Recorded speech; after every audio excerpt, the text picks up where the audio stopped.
দেখুন, পাভেলের উপর যে এই যে অমানবিক একটা হামলা হয়েছে, মব হয়েছে, সেটা আমরা ঢাকা বিশ্ববিদ্যালয়ের শিক্ষার্থী হিসেবে এবং দেশের নাগরিক হিসেবে আমরা কোনোভাবে এটা কামনা করি না, এটা কোনোভাবেই কাম্য না। তো এরপরেও এনসিপির যে ছাত্রশক্তির যে গুন্ডা বাহিনীরা ওর উপর যে হামলা চালিয়েছে, সেটার প্রতিবাদে তার মা কিন্তু আজকে এসেছেন, যে খালাম্মা আসছেন, তার মা হিসেবে সে একটা মামলা করবেন। কিন্তু সন্ধ্যা থেকে আমরা এখানে পুলিশের কাছে এসে আমরা কথা বললেও তিনি কিন্তু মামলাটা নিতে যাচ্ছিলেন না প্রথমে।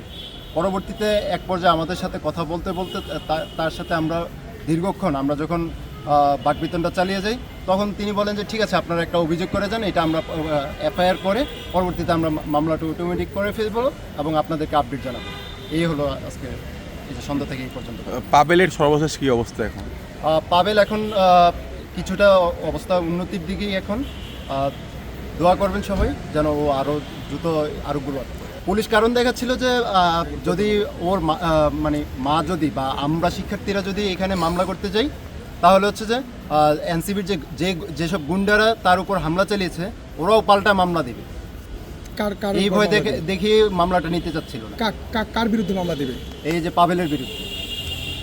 আচ্ছা, পাভেল আসলে কি করেছে?